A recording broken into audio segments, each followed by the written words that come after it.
documentos que orientam os médicos como se conduzir no diagnóstico e tratamento de uma série de patologias. Foi uma iniciativa da Associação Médica Brasileira e do Conselho Federal de Medicina e conta com o apoio do Ministério da Saúde e da Agência Nacional de Saúde Suplementar. Portanto, as diretrizes produzidas pelas sociedades médicas são utilizadas como referência para quaisquer decisões. Recentemente, foi produzida uma diretriz exatamente sobre tratamento farmacológico da obesidade e do sobrepeso. Essa diretriz foi produzida com a colaboração de todos esses profissionais médicos, endocrinologistas, nutrólogos, enfim, pessoas que lidam diariamente com obesidade, todos eles também professores de faculdade que, portanto, estão a par dos recentes avanços e lendo as publicações mais recentes. E dessa diretriz, da produção dessa diretriz, participaram várias sociedades médicas capitaneadas pela Sociedade Brasileira de Endocrinologia e Metabologia e pela Associação Brasileira para o Estudo da Obesidade e Síndrome Metabólica, a ABESO. Essas diretrizes são feitas respeitando os graus de evidência dos trabalhos científicos, ou seja, toda recomendação feita nessas diretrizes são respaldadas em trabalhos científicos que ganham graus de evidência que vão de A a D. Nessa diretriz, não se limita, evidentemente, a tratar do aspecto do tratamento farmacológico da obesidade. Na realidade, a intervenção terapêutica para tratamento da obesidade tem critérios para ser considerada benéfica ou não benéfica para um determinado paciente. E que critérios são esses? A perda de peso é eficaz quando a redução é igual ou maior a 1% ao mês e de pelo menos 5% de 3 a 6 meses. Então, o primeiro conceito que a gente tem que ter é que o tratamento da obesidade não visa necessariamente levar o indivíduo ao seu peso teórico ideal, e sim reduzir o seu peso em 5 a 10% no mínimo, para que ele possa ter benefícios em termos de consequências da obesidade. Porque nós sabemos que a obesidade, ela é a mãe de uma série de doenças, eu diria mais a madrasta de uma série de doenças, né? Porque ela causa diabetes, ela causa problemas cardiovasculares, ela causa dislipidemias, hipertensão arterial, apneia do sono, cânceres, vários cânceres, câncer de mama e uma série de outros cânceres são relacionados à obesidade. E nós sabemos que pequenas perdas de peso já podem ser extremamente úteis para o tratamento. Uma outra coisa importante é isso, que a redução, então, de 5 a 10% de peso reduz de forma significativa os fatores de risco para diabetes e doenças cardiovasculares. Coisa que é extremamente importante é deixar bem claro que nós não recomendamos o tratamento farmacológico da obesidade como panaceia universal do tratamento do excesso de peso. Nós achamos que o tratamento da obesidade tem que se iniciar sempre por intervenções para modificação do estilo de vida, que são modificações dos hábitos de atividade física, dos hábitos alimentares. Agora, nós sabemos também que isso é extremamente difícil. Essas pessoas precisam ser ajudadas. Existem várias maneiras de ajudá-las. Evidentemente que a farmacoterapia é uma delas. E é uma delas e que funciona funciona realmente naqueles pacientes que respondem à farmacoterapia. O que acontece com os trabalhos de pesquisa é que eles colocam numa pesquisa uma série de pacientes, e nós sabemos que a obesidade é uma doença multifatorial, que tem múltiplas causas, uma série de pacientes que são tratados com um determinado medicamento.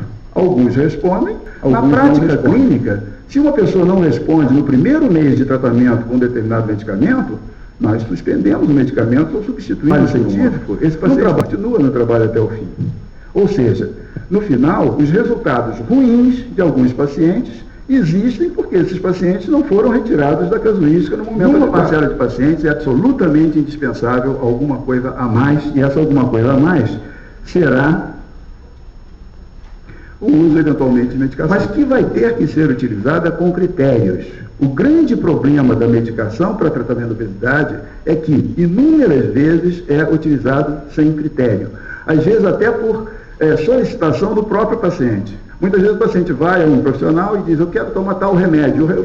O médico, então, prescreve aquele remédio e ele, evidentemente, provavelmente não terá bons resultados e mais, terá, possivelmente, as consequências do mau uso desse medicamento, que são os efeitos adversos e, principalmente, as consequências negativas, quer dizer, os riscos inerentes ao medicamento. Então, nós usamos medicação quando o IMC é igual ou superior a 30 kg por metro quadrado em pacientes que não respondeu ao tratamento, ou o IMC é igual ou superior a 25, mas que tenha fatores de risco, comorbidades como hipertensão arterial, diabetes tipo 2, hiperlipidemia, etc., ou que não tenham respondido ao tratamento farmacológico e tenham circunferência abdominal maior ou igual a 102 e maior ou igual a 88 nas mulheres. Pois bem, foram estudados aqui os medicamentos anorexígenos, com relação à sua eficácia e à sua segurança.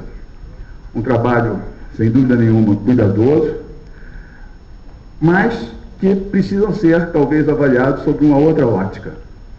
A ótica daquele que, como eu, há mais de 40 anos, senta-se na frente do paciente, recebe um paciente para tratar, ouve o paciente, seleciona o paciente que deve ou não receber medicação, acompanha esse paciente para ver se tem alguma consequência daquela medicação, interrompe a medicação se aquele paciente está tendo alguma consequência, modifica a medicação se for o caso, mas, enfim, que fica ao lado do seu paciente para decidir que os trabalhos citados mostraram algum resultado positivo na perda de peso. Em termos de eficácia, é inquestionável. E aí nós temos que lembrar que eficácia não é perder 30 quilos, 40 quilos, é perder 5 a 10% do seu peso original. E mesmo naqueles trabalhos em que a média de perda de peso foi, digamos, 3%, e isso foi mostrado, muitos pacientes perderam 7 quilos, 8 quilos, 10 quilos. Quer dizer, então, os pacientes não perdem igualmente. Os que vão se beneficiar são aqueles que perdem. E é para esses que a gente vai, evidentemente, procurar de Mazindol, não podem ser analisados pelos critérios estabelecidos em 2003, pelo simples motivo de que eles foram introduzidos no mercado há mais de 30 anos. Na época em que eles foram introduzidos, não haviam as exigências da RDC da Anvisa de 2003, RDC 136 de 2003. Mas eles estão no mercado. E apesar de estarem no mercado há todo esse tempo, se eles estão no mercado todo esse tempo e não saíram do mercado, existe uma lei de mercado que diz que alguma coisa que continua no mercado é porque funciona. Se ele não funcionasse, eles não estariam mais no mercado, eles teriam sido abandonados.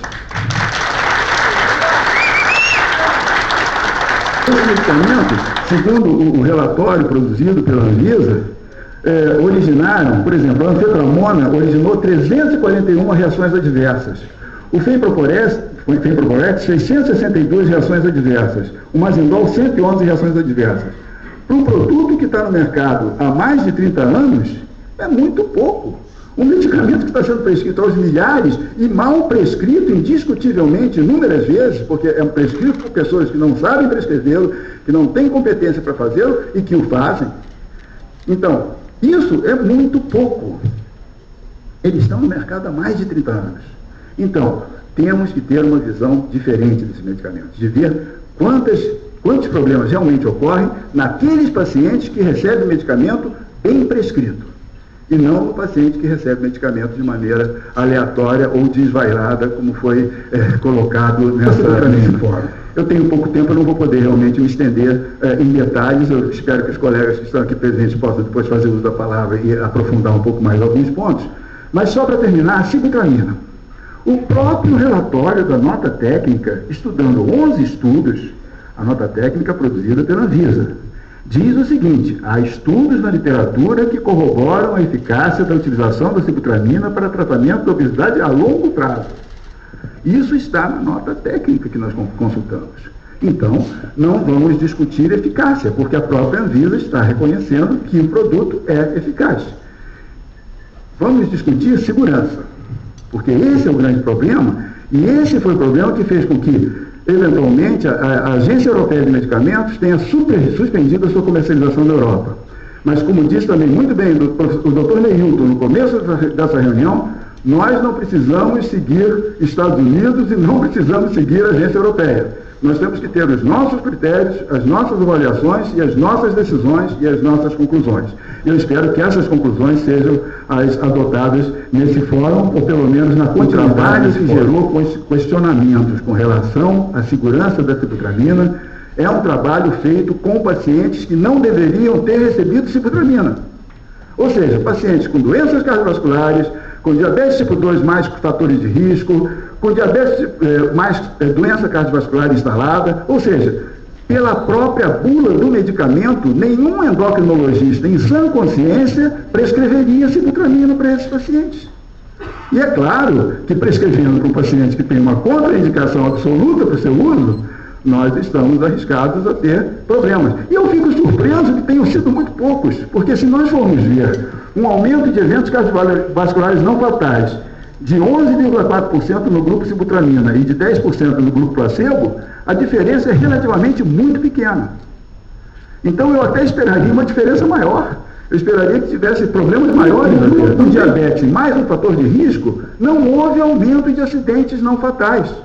Por exatamente os mesmos, 6,5% num grupo e 6,5% no outro.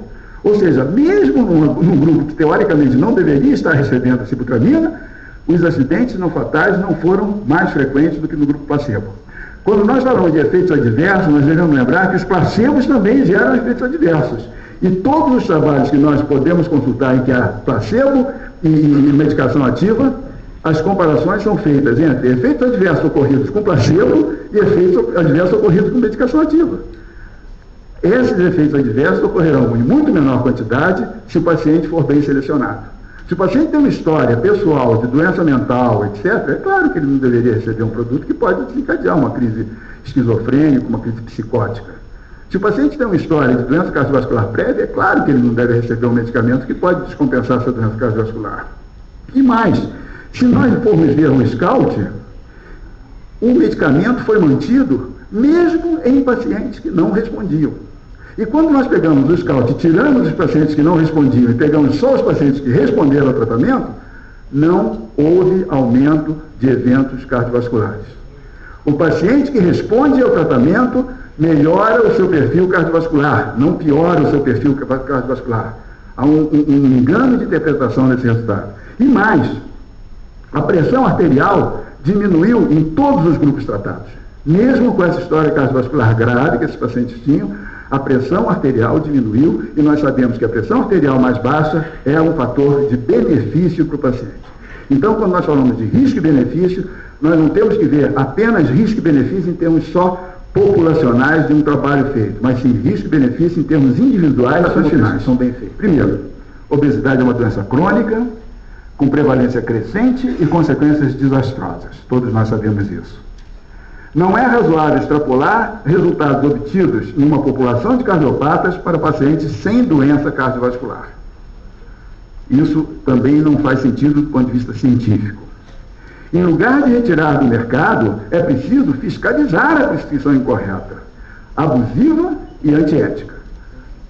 Contra essa, nós também somos, evidentemente. Nós queremos proteger o nosso paciente e queremos informar e formar o nosso profissional de saúde adequadamente. A retirada do mercado estimulará certamente o mercado negro de medicamentos e a prescrição da indicação, fora da indicação de bula, sem dúvida nenhuma. Muitos pacientes que estão conseguindo manter o peso atualmente às custas desses medicamentos voltarão a engordar, sem dúvida. E voltarão a engordar e voltarão a ter os riscos inerentes ao aumento de peso. Na hipótese de surgir um novo agente anti-obesidade, pela nossa experiência, ele vai chegar ao mercado bastante caro e provavelmente bem acima das possibilidades de pagamento de custeio dos pacientes que nós temos. Eu trabalho no serviço público e eu trabalho no serviço privado. O paciente não tem recursos para comprar alguns medicamentos, mesmo no serviço privado. O paciente consegue ir a uma consulta paga, mas não consegue manter seus medicamentos. O medicamento é muito caro no Brasil, no mundo inteiro. A endocrinologia brasileira está apreensiva com as graves consequências da retirada desses medicamentos para os pacientes que os vêm utilizando com sucesso. Isso é extremamente importante. Só aqueles pacientes que se beneficiam devem continuar utilizando. Isso é cristalino, é acaciano, quer dizer, é o óbvio.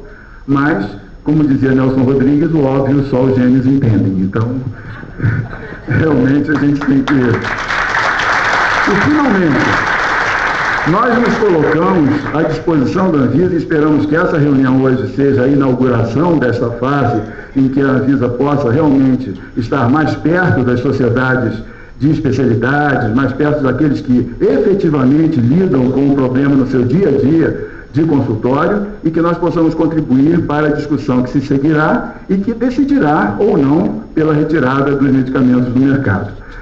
Para finalizar, nós discordamos da forma unilateral e arbitrária com que foram conduzidas as discussões prévias desse tema, uma vez que a comunidade científica mais diretamente relacionada com o tratamento da obesidade na teoria e na prática foi excluída dos debates. Que daqui para frente nós sejamos incluídos. Muito obrigado.